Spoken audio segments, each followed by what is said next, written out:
Como diría Renton, protagonista de Trainspotting, el mundo está cambiando. La música está cambiando. Las dos están cambiando. Incluso los hombres y las mujeres están cambiando. Dentro de 1000 años ya no habrá tíos ni tías, solo gilipollas. Y Cristo Bros. Vamos a ver esta tía que está muy enfadada con Javier Milei. Este vídeo es grosero y real, la edición es mala y es políticamente incorrecto. Debido a su contenido le recomendamos que no lo vea. Bienvenidos a Libertad y lo que surja. Esto es Coto de Cazaprore, porque las chorradas prores las cazamos al vuelo. Y Javier Milei quedó primero en las PASO, en las elecciones estas que se hacen un poquito así de broma en Argentina, pero bueno, quedó primero y entonces está saliendo muchísima gente muy asustada por las cosas que propone, que es el primer autodenominado anarcocapitalista que tiene ciertas posibilidades de llegar a gobernar un país. Entonces, claro, lógicamente mucha gente se ha asustado. Y han salido muchísimos progres a hacer críticas a Milei que me parecen graciosísimas, la verdad, es que son dignas de estudio, así que si os gusta todo esto voy a hacer más, porque es que yo me parto con lo que están diciendo de él. Vamos a ver qué dice esta tía que empieza hablando de Crypto Bros y luego Milei. Bueno, erudición absoluta. Vamos a analizar bien el ascenso de la nueva ultraderecha en Argentina. Sí, de la nueva ultraderecha. Ya sabemos que todo lo que no sea ellos es ultraderecha. O sea, si es la contraria una poquita cosa, ya eres ultraderecha. Es que la palabra ultraderecha ya no significa nada. Javier Milei, el ultraderechista que ha ganado la... Pensaba que ibas a mencionar, o sea, como has recalcado lo de nueva ultraderecha, pensaba que ibas a explicar la diferencia. Pero no, pasamos a lo siguiente. Venga, sí. primaria en Argentina no es solo un ultraderechista más. Ha ganado las primarias, ha ganado las PASO, que van antes de las primarias. Son unas elecciones para poderse presentar a las primarias. Pero no es importante, ¿vale? O sea, son las primeras elecciones, pero no se llaman primarias, sino que las segundas elecciones se les llama primarias. Mira, no lo sé. Esto te lo paso, porque se suele decir mucho primarias a las PASO. No pasa nada. Bueno, sí, las PASO sí que pasan, pero ya me entendéis. A ver, no es solo un ultraderechista más, ¿no? Porque es un ultraderechista de la nueva ultraderecha, pero no es un ultraderechista más. A ver. Encarna esta nueva tendencia que vemos en redes sociales, sobre todo como TikTok e Instagram, en la que él y otros de estos nuevos líderes son ese tipo de anarcocapitalistas y criptobros que están en contra de toda regulación y que pretenden hacer del Bitcoin una política de Estado. ¿En qué momento? ¿Qué?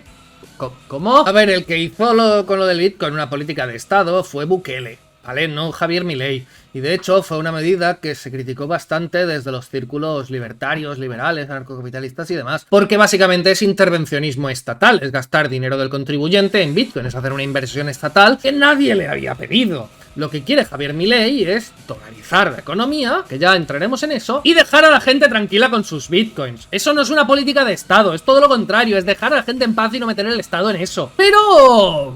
oye, dilo, si te sientes a gusto y feliz y empoderada diciendo estas cosas, tú adelante. Entre las primeras propuestas de Milei, si llega presidente de la nación, está la de hacer un plan de dolarización.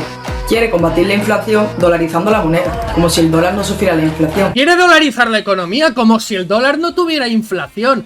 ¿En serio tú has escrito esto o has dicho esto y luego lo has editado, lo has vuelto a oír y te ha parecido un buen argumento? O sea, dolarizar la economía significa que haya una convertibilidad 1 a 1 o 1 a 1000, la que sea, una proporción, la que haya en el momento de la conversión, igual que de las pesetas al euro hubo una convertibilidad, pues hacer lo mismo con eso.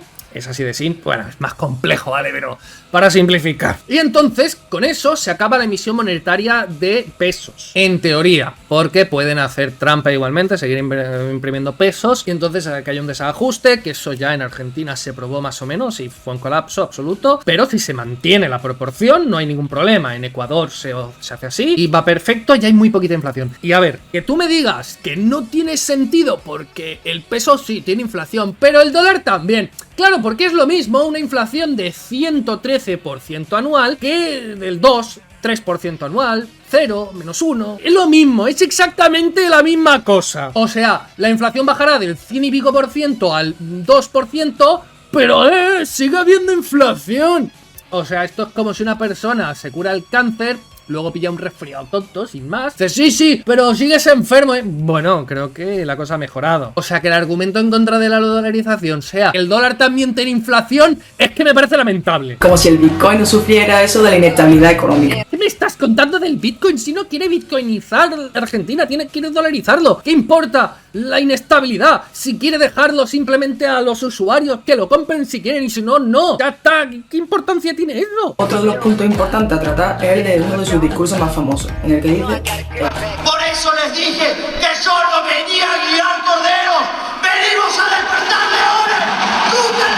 Milei es un coach y al final un coach es una especie de evangelista de los mercados y de eso lo que llaman autoayuda. Y es que un coach es ese tipo de personas que da charlas TED de las que te comen la oreja y la gente sale de allí acelerada como si se hubieran puesto hasta arriba de falopa. Ya que consumen cada vez de forma más descarnada los más jóvenes, sobre todo al haber nacido y crecido en constante crisis cíclica del capitalismo. Varias cosas a mencionar aquí. Que tu crítica sea que Javier Milei tiene ímpetu, tiene carisma, tiene saber hacer y tiene formas así como de marketing y que por eso ya es un coach, me parece ridículo. Sí que es verdad que hay coach pues que también son carismáticos, también son esas formas, pero normalmente para propósitos muy diferentes, para venderte un curso que no sirve para nada o para muchísimas cosas, y normalmente son personas poco expertas en lo suyo, que te venden que si una nutrición no sé qué, y ellos no han estudiado absolutamente nada, se saben un manualillo, hacen la estafa y ya. Javier Milei tiene unos conocimientos de economía vastísimos, o sea, es que enormérrimo eso. Entonces, compararlo con un coach me parece ridículo. Y simplemente te estás fijando en las formas, no en el contenido. O sea, ¿qué importancia tiene eso? Y decir que simplemente lo que está haciendo es capitalizar la desafección que tiene la ciudadanía por las crisis cíclicas del capitalismo me parece ridículo. Para empezar, Argentina es de los países menos capitalistas del planeta. Está en la cola. Está en el puesto 144 de 176 países medidos. El puesto 144 de nivel de capitalismo. Un poquito capitalismo hay ahí. De hecho, tenía una economía parecida a la de Australia en los años... Bueno, antes de Perón, antes de que el tío que lo estropeó todo, copiando el sistema de Italia, de Mussolini fascista, lo copió allí en su viaje y luego lo trajo a Argentina. Y bueno, hizo una especie de fascismo y demás. Supercapitalista todo, ¿eh? Y es gracioso ver a los progres defender el fascismo argentino. Pues bien, en esa época ambas economías eran parecidas, con un mismo nivel similar de libertad económica y de niveles de capitalismo. Entonces, Australia siguió con el capitalismo en buen grado. Argentina se fue a la cola. Desde entonces, pues, Australia es uno de los países más ricos del mundo, Argentina, pues, también en la cola. Y mola porque no menciona simplemente la pobreza de Argentina, sino las crisis cíclicas del capitalismo. Crisis cíclicas del capitalismo que son causadas por los bancos centrales, que quiere cerrar Milei. Son los bancos centrales los que emiten moneda, hacen que se finja una mayor tasa de ahorro ficticio que simplemente es papel impreso, y entonces se invierte a más largo plazo, se crea la burbuja, los recursos se acaban porque eran falsos, era simplemente papel impreso, y entonces en el momento que faltan hay la crisis.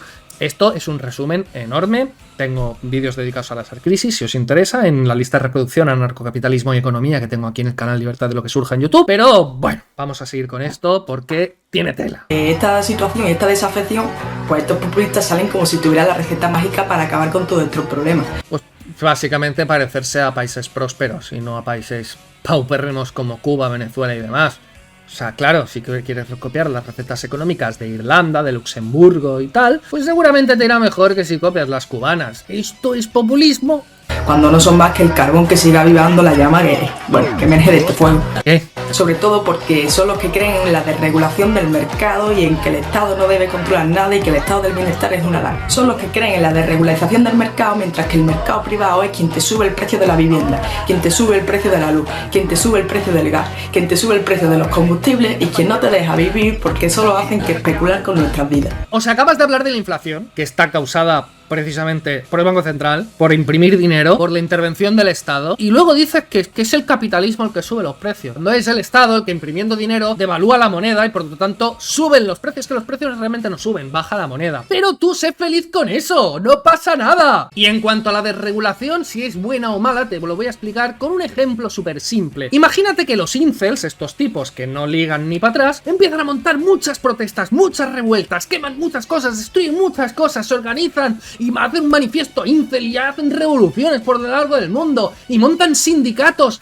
de percutidores, ¿vale? La palabra lo voy a usar, no es es percutidores, ¿vale? ¿Me entendéis? Entonces consiguen regular mediante el Estado el mercado del tema. El Estado obliga a las personas a acostarse con otras para acabar con la desigualdad de percutición. Entonces con eso consiguen que haya mucha paz social porque todos tienen repartido más o menos pues lo que pueden percutir y lo que no. Los grandes percutidores no pueden percutir mucho y los que no pueden percutir nada pues se les asigna a mujeres obligadas a hacer todo eso.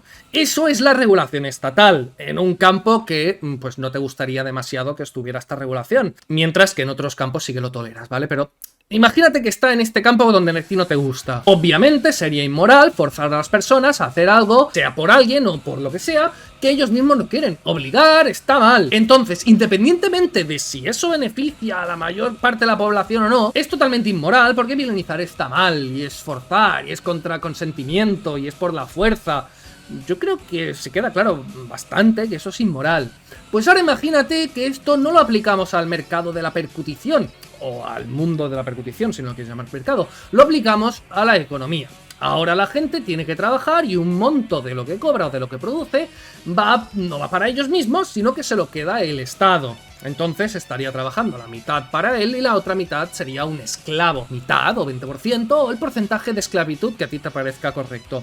¿Verdad que obligar por la fuerza a personas a dar parte de su trabajo o a trabajar por la fuerza sin consentimiento está mal? ¿Verdad que obligar por la fuerza a personas que no aceptan eso a trabajar de la manera que el Estado quiere o por la fórmula que el Estado quiere, por la regulación que el Estado quiere, de las maneras y tal? ¿Todo eso es violento, coactivo y no consentido? Entonces, simplemente lo que quieren los anarcocapitalistas liberales y demás es que el solo sí es sí y el no es no que queréis para las relaciones del tema, lo cual me parece perfecto, tiene que ser con consentimiento, se extienda absolutamente todo y que toda la vida humana, todas las relaciones sociales deban ser con consentimiento. ¿En serio es tan descabellado algo que entendéis claramente para un nicho concreto a aplicarlo a todo?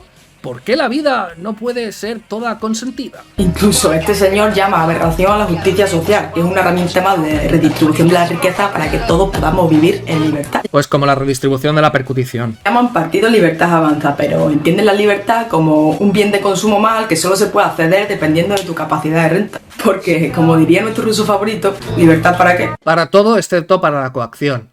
No consiste en comprar la libertad, sino en que te den el consentimiento y no puedas usar la violencia y la fuerza para conseguir tus fines. ¿En serio? ¿Es tan malo eso? No hay libertad alguna para el que no pueda vivir teniendo cubiertas sus necesidades básicas. Sí, puede trabajar y que no haya un Estado que impida trabajar con un montón de regulaciones. Nosotros, los zurdos, como nos llamarían ellos, somos de los de la justicia social. Los de la violencia. De los de la intervención en el Estado para que a nadie le falte de nada. Por la fuerza y esclavitud. Y de los de no pasará. ¿No pasarán? ¿Qué pasa? ¿Que si gana vais a hacer un golpe de Estado?